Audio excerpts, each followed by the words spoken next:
People have become so protective of their egos, it's like, well, even fighting for them, right? It's kind of sad in a way to see people getting so attached with just a pile of accumulations, because that's basically what the ego is. That's why I always, well, keep supporting the idea that one should always go mercilessly against their own ego. Simply ruin your reputation, because reputation equals suffering. Ever reach that level when you simply believe you are someone, you are believing that you are someone important, or some authority figure? But ultimately, whatever title you achieve, when one perishes and leaves this world one way or another, whatever one has accomplished is rarely or most likely never gonna be written on the cross.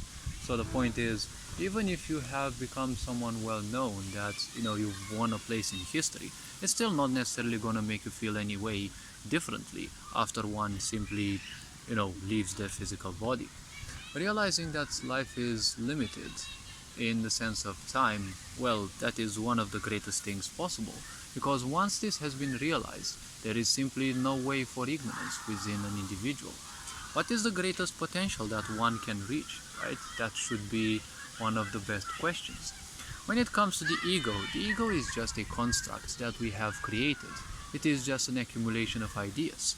We only believe we are programmers, or I don't know, whatever field of activities we just have, because meaning is just something we agree. But just like everything else that is subjective, meaning exists at an individual level and also at a collective level. So diplomas and the such that one earns, the point is, these are just bullets, or whatever you want to call ammunition, or whatever you want to let's call it fuel for the ego, right? For the machine of the ego. It's just gonna propagate that. In a society where so many people earn fake diplomas, why should a piece of paper be the one to simply dictate you? Yes, many people are simply fixated on the idea that if you don't have the papers, you're not worth anything. But why should you seek other people's approval, right? So many people do that. Why would you be another case, right? The point about your reputation is you shouldn't allow it to rule over you.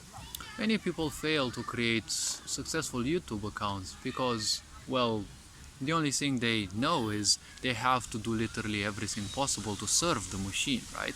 The machine, which is their ego.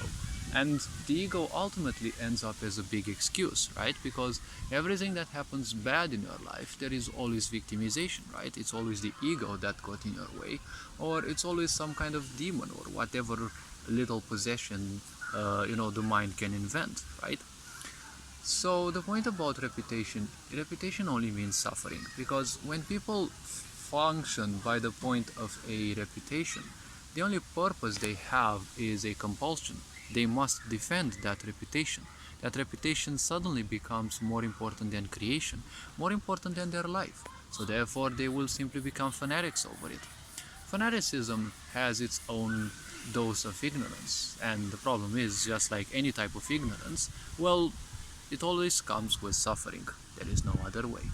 So all this being said, hopefully this video was introspective enough. You are appreciated. Take care of yourselves. Ferenc Power signing out.